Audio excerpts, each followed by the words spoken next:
August 25th, it's the start of the biggest kickoff week ever. Monday, it's the return of Pac-12 Sports Report. Then Tuesday, join the experts for Football Weekly. And Wednesday, see the drama unfold with an all-access pass inside UCLA football on the season premiere of The Drive. It all leads up to the return of football, Thursday and Saturday, with 5 big home openers. Your team, your network. Kickoff week, beginning August 25th on Pac-12 Networks. Orange County Registered Digital. Hello and welcome to the Huddle. I'm your host, Jonathan Khamis, being joined by our USC beat writer, Michael Lev. We're talking Pac-12 football, specifically Oregon and Oregon State, Michael. And you can't talk about these two rivals without talking about quarterback play. Let's start with the Ducks. Marcus Mariota decided to come back, kind of surprising some people after he had such a great breakout season last year. Will the offense, it's kind of crazy to sound, but will it be even better next year? There's reason to think that it might be better because toward the end of last season, Marcus Mariota suffered a knee injury. Now, what makes Mariota maybe better than a lot of the guys they've had in the past is that he's a great passer as well. Definitely considered going into this season a potential top 10 or top 5 NFL draft pick.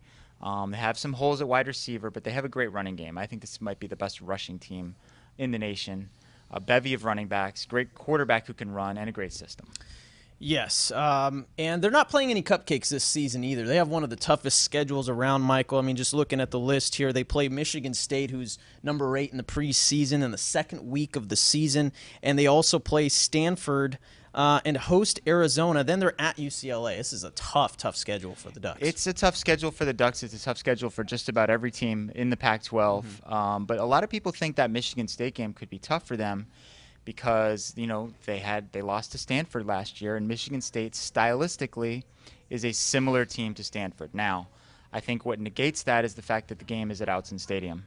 It's in Eugene. Yeah, they that hardly always helps. ever lose there. They have maybe the best home field advantage in all of college football. Incredibly loud venue. Yeah. So even a veteran team like Michigan State, I think, is going to have a tough time winning up there.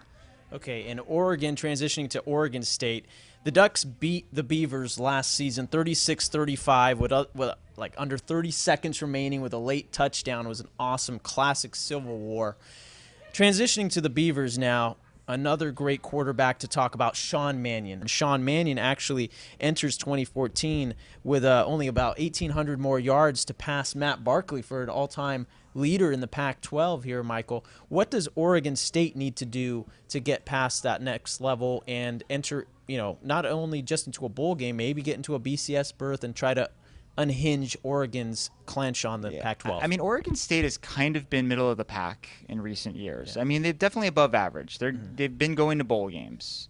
What can they do to break out from that area of 6 or 7 wins? I mean, I think this team, if everything clicks, has the potential to be an 8 or 9 win team, which wouldn't put them into the college football playoff, but it would sort of elevate the profile of the program a little bit. And to me, what they need is better balance on offense. We know that Sean Mannion's great. Yes. They were a prolific passing team last year. They were not a very good running team at all. And I know that football has become this passing game. Every team throws the ball around a lot, but you need to have some balance to keep pass rushers at bay, to keep defenses from keying in on one particular area. And to me, that's where Oregon State needs to improve. They need to run the ball better to complement Sean Mannion. And that's going to be tough with a inexperienced offensive line. But one of the weapons that Sean Mannion had, who isn't available this season, is Brandon Cooks. He's gone. But another player will be stepping up who they believe could have a great season there, Michael.